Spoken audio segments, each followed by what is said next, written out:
It's a dangerous business going out your door. Chapter 8, Jetfire 2012. This morning, it was Rarity who awoke first. The light of dawn brushing her eyelids and causing them to flare. She yawned, stretching out and noting with annoyance she had forgotten to take off her saddlebags last night. They were currently weighing her down her hindquarters, and had given her a slight cramp. The white unicorn glanced through the grass in front of her. Applejack and Rainbow Dash were sleeping around the burned center of the fire pit. Sky Blue Pegasus rolled on over on her back. Nora's Earth Pony snoring gently, curled up, her hat tipped over her face.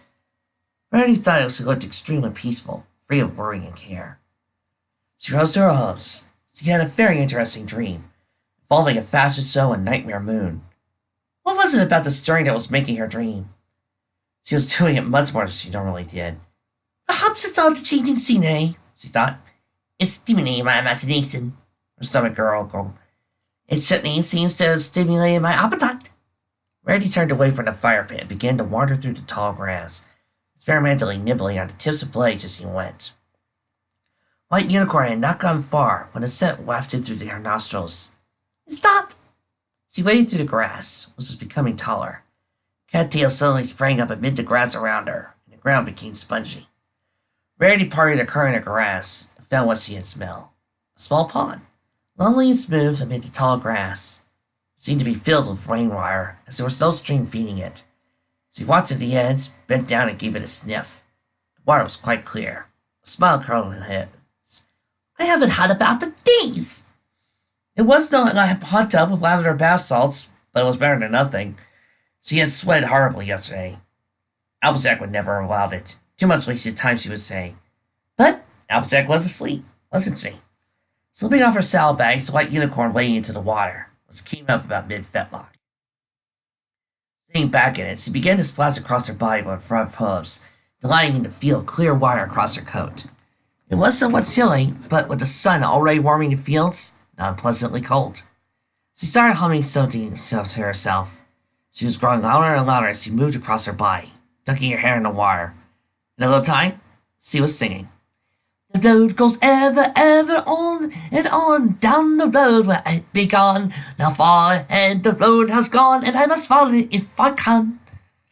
But before she could sing more, pursuing it with eager hooves till it joins the larger way, where from many paths I will choose one that will lead me someday. Rarity turned around. Applejack was standing at the edge of the pond, smiling at her. A small sprig of grass was between her lips, making her resemble her brother. The unicorn waved her hoof at her. Good morning, darling. Come on in, the water's fine. You know, folks, if they were only human, this would be one hell of a sour bath scene. I deserve that. I'll pass, thank you, Carolyn, she said. Don't know you knew that song.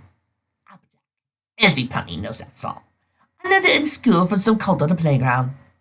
Well, you look like you're about to finish up, so come on back, said Applejack. I'm gonna go wake Rainbow. We gotta get a move on. All right, Rarity sighed. Just as she suspected, Applejack wanted to be on the move. Walking out of the wire, she gave her mane and a tail a shake. With no towels, she would have to settle for air dry. Slipping her saddlebags back on, she opened the right one with magic and removed her hairbrush, using it to work on her mane as she walked back through the grass. Rainbow Dash was on her hooves when Rarity arrived at their fire pit, chewing energetically at the grass around her. Morning!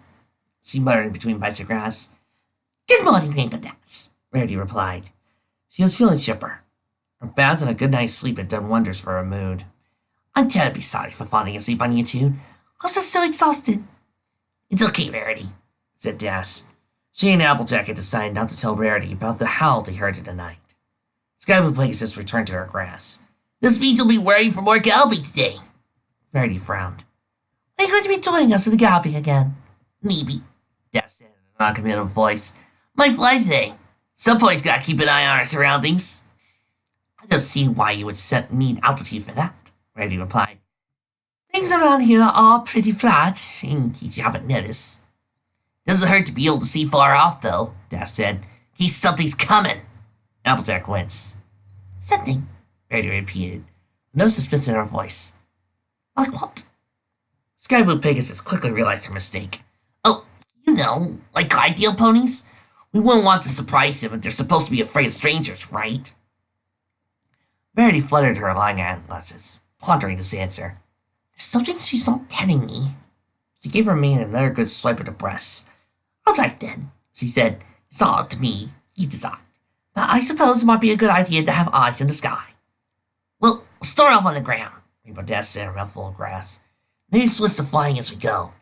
Well, how are you?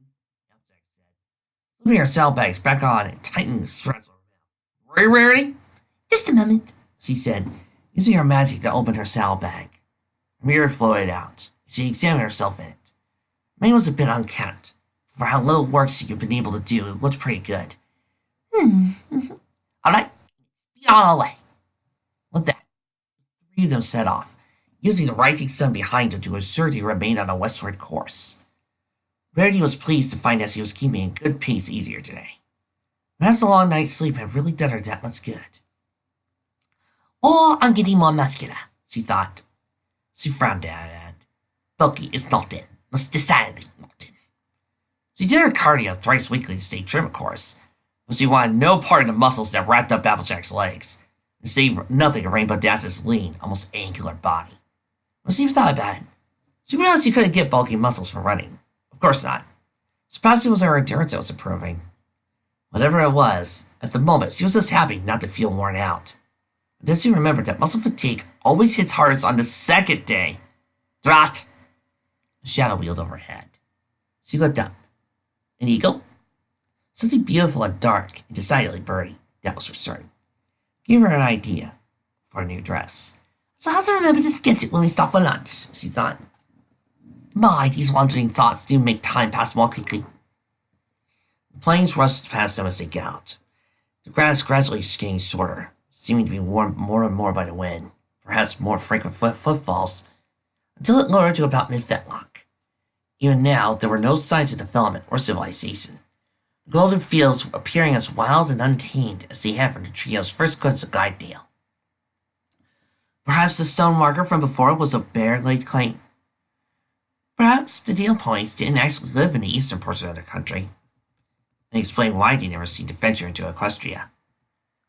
The sun traveled rapidly across the sky, taunting them with a swift pace. Rainbow Dash glanced up, seeing it was already at Zenith. We're not making good enough time, she thought. She and Applejack weren't racing today, just galloping as fast as they could with comfort.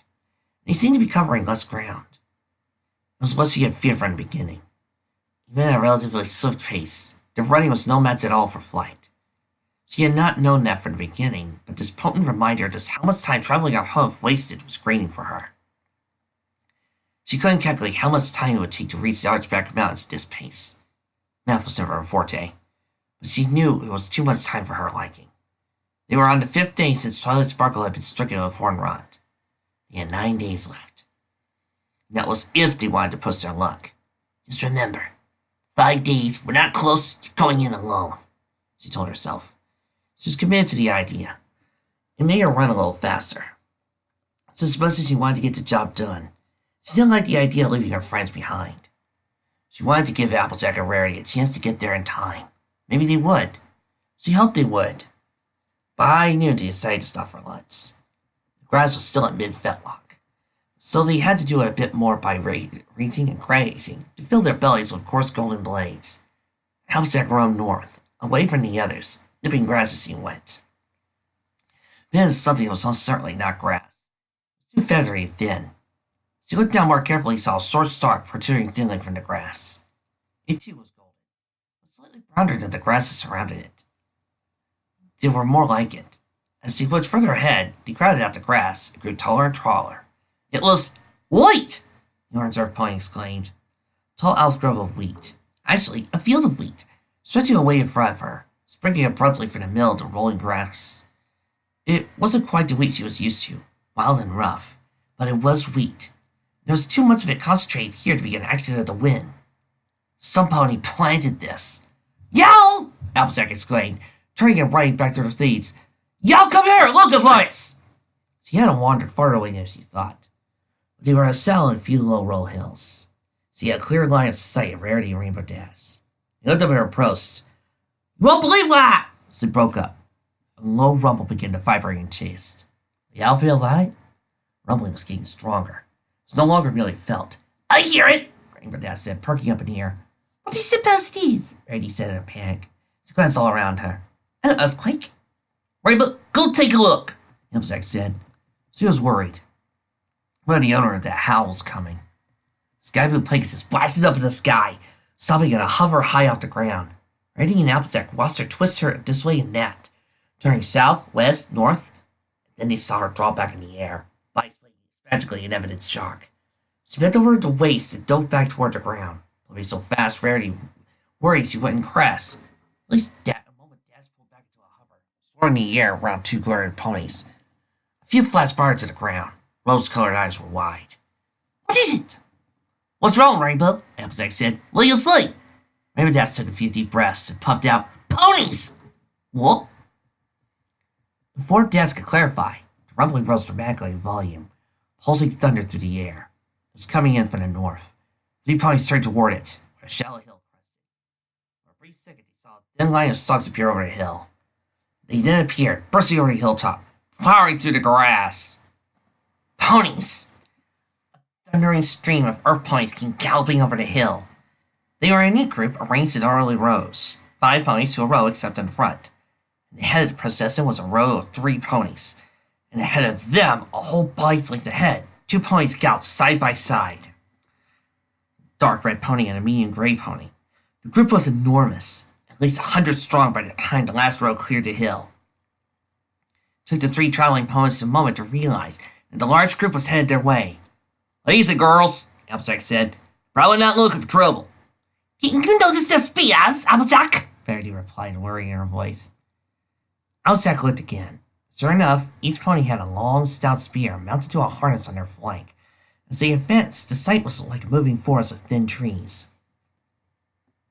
As the ponies drew closer, Applejack also noticed they all wore armor of dark red leather, stitched with red thread and streaked with the occasional trimming of gold. They were protected from head to neck and flanks and rump, greaves around their lower legs. The leather covers protecting their flanks were emblazoned with the same spreading puddle of golden grass Applejack had seen on the stone marker. They're headed right for us! Dash cried. Do you think they see us? Verity wondered. The ponies at the lead, the dark red and the gray, slowed their pace to a trot. The ponies in the columns behind them parted around them, like a river parting around a rock, streaming in 2 channels at the same brisk pace. The streams rumbled around the 3 ponies and curved, then all of them slowed to a trot. A brisk walk as they bent more sharply around. Applejack, Rarity, and Rainbow Dash realized, as the earth ponies stopped, that they were surrounded, encircled by 2 rows of deep, armored ponies. As in front of them, the dark red pony and the gray pony trotted through an opening in the circle, and slowed to a walk as they drew closer to the 3 travelers. The dark red pony appeared to be a colt, about a head taller than they. His eyes were deep blue. Mane and tail were light gray, flecked with streaks of charcoal. The gray pony was a filly. Her mane and tail were white, and her eyes were green. Looking around the assembled ponies, Rarity noted that they all seemed to be earth colors, or neutral shades. Brown, white, gray, black. Orange and red seemed to be the most vibrant colors present, and even those were muted. There was none of the pink, yellow, and blue and green more that he was used to seeing in Equestria. It gave the whole gathering a more serious feel than he was accustomed to in congregations of ponies. The fact that they are armed and armored isn't helping matters, of course, she thought. The dark red colt and a gray filly drew to a halt fast in front of them.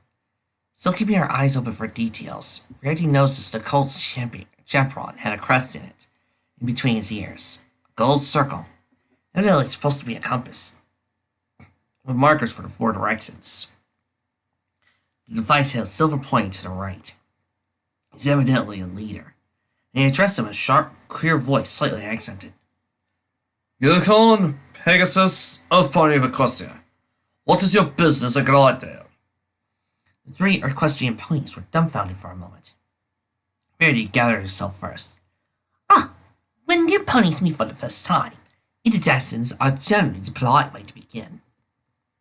You're mistaken in assuming that this meeting is a polite one, the dark red colt said more sharply still. What is your business? Be quick about it. Rainbow Dash snorted, frowned and stepped forward. Hey, jerk, she said. Why don't you tell us your name?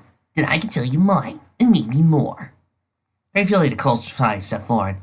I don't like your attitude, Pegasus! Oh yeah? Death retorted. What you gonna do about it? The great earth pony bent at the knees, with her head to her flanks. In their eye blink, the sharp cold steel of spear tip was vibrating gently an inch between Ness's eyes. Sky Blue Pegasus reared back in shock, stepping rapidly away from the weapon in the great pony's mouth. In another moment, she was angry again, more angry than before. She flapped her wings and lifted off the ground, then began to beat them in wide circles. A light breeze whipped up inside a circle of ponies. Hold on now! Elfzak cried, coming quickly between them. She sat back on her haunches, one for a front hoof, pushed Daz back to the ground. With the other, she lowered the great pony's spear. I ain't no need for us to get unfriendly. We're all ponies here, ain't we? She smiled desperately at the two Dale ponies. I think introductions are a fine idea. Being as how the guests are in land, we'll go first. I'm Applejack. This here's Rainbow Dash. She united Sky Blue's Pegasus with her hoof. And then there's Riley. She used her other hoof to point at the white unicorn. Like I figured, we're from Equestria. Specifically, we here for Ponyville. That's on the other side of the mountains over yonder. She motioned back to the east. The dark red earth pony seemed to chew on his teeth for a moment. Then his face lost some of its grim tightness. I cannot see the harm in any introductions, he said. I am Oztail, Captain of the Dale Guard and Marshal of the Eastern Quarter. This is Shield Maiden, my lieutenant. He nodded towards the great filly. Shield Maiden gave the three equestrians a glare, pulled back his spear and returned it to its harness. Estiel nodded again. Now tell us your business. We're on a quest, Rainbow Dash said. A quest? What Rainbow means we are on a very vital journey, Rarity said. One of our friends in Ponyville has become dangerously sick. The only cure that can help him in time is a plot that grows only in the Ausbach Mountains. This, of course, means we have to cross your kingdom. She fizzled with a simple, toothless smile. The flare of the eyelashes. Any more coquette's and was liable to annoy this very grim pony. Estiel furrowed his brow. We were not informed that any equestrian ponies would be passing through Glidedale. It was kind of spur of the moment, Applejack said. Spur of the moment is not what I want to hear, the dark earth pony said. We do not allow equestrian ponies to cross our land without our consent. Why were we not informed of this journey? Foghorn should have been sent. What? Estiel huffed. A message should have been sent, he said, from your ruler to ours. Trespassers are not permitted in Glidedale. We ain't trespassing, Applejack insisted. We just want to cross to the Archbank Mountains. Our friend really needs it. Be as it may, I cannot simply take your word for it, Estiel said. Without permission from the Lord of the Dale, no equestrian ponies are allowed in Glidedale. He narrowed his eyes. And even if you had permission, 2/3 of your party would not be allowed in any circumstance. The Pegasus and Unicorn are not welcome. What? Dash yelled. Good heavens! What have you against unicorns? We don't want your magic here, most of all, Estiel snarled. No more than innate earth pony magic is wanted in Glidedale. The magic of the unicorns and Pegasuses. Pegasi! Rarity shrieked. Estiel and drew back. Around the circle, some of the Dale Guard bent their necks, ready to grab their spears. The rest of them stared wide-eyed at Rarity. She smiled toothfully and looked around nervously. Oh my, forgive me. Just being a grammar nightmare. Carry on, it's no way. The magic of the unicorns and Pegasi will overwhelm our kingdom and our way of life, so we do not permit it. That is part of the treaty we made with the Sun Queen. You mean Princess Celestia? Applejack asked. We did read that there was a treaty of friendship between Equestria and Glidedale, Eddie said. It is a treaty of allegiance, not friendship, Estiel said. And it was modified about 100 years ago. The Sun Queen wanted to claim the Dragon Bridge Mountains as equestrian territory. We agreed, on the condition that her 2 more magical breeds and subjects be banned from Glidedale, and she agreed in turn.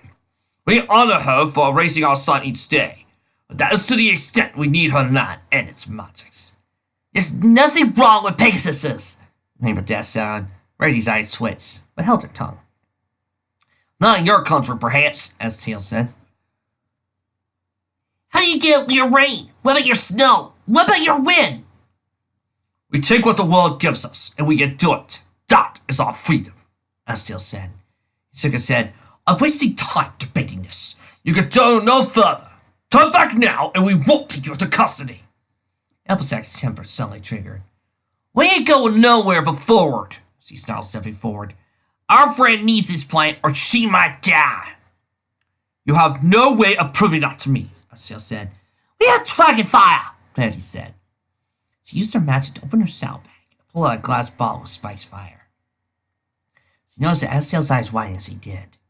He was clearly unused to telekinesis. This was given to us by a dragon on a royal retainer from Princess Leslie herself.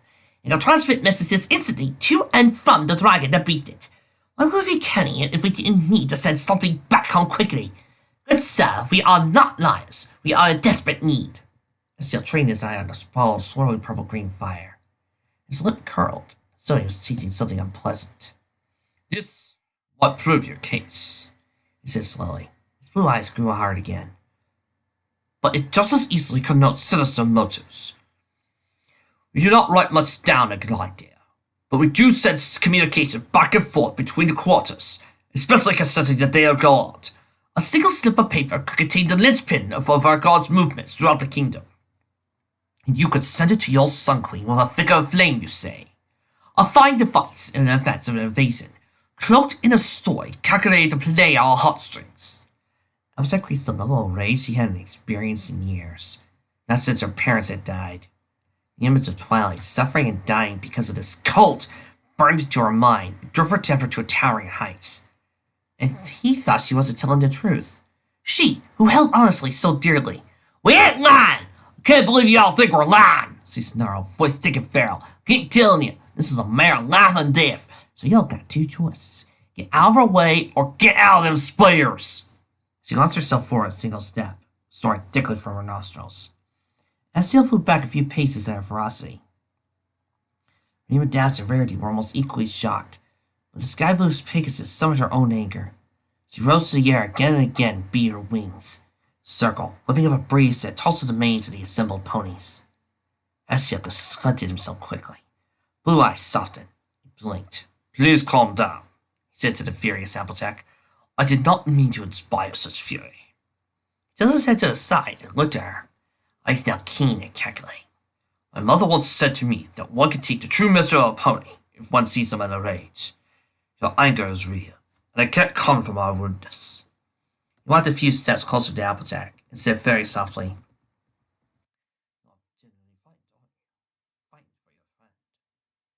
Applejack closed her eyes and willed herself to calm down. She really didn't want to fight, but she desperately wanted Twilight to be all right. I am, she said. I'm so scared we won't be able to help her in time. Her green eyes glided intensely to his blue ones. Please let us cross. Please, let us help her. And still cast a glance to his right, towards Shieldman. She remained still and neutral through the whole exchange. The image of a cool and calm number one. In stark contrast to her initial outburst. However, her green eyes, so much like Applejack's, were wavering with emotion.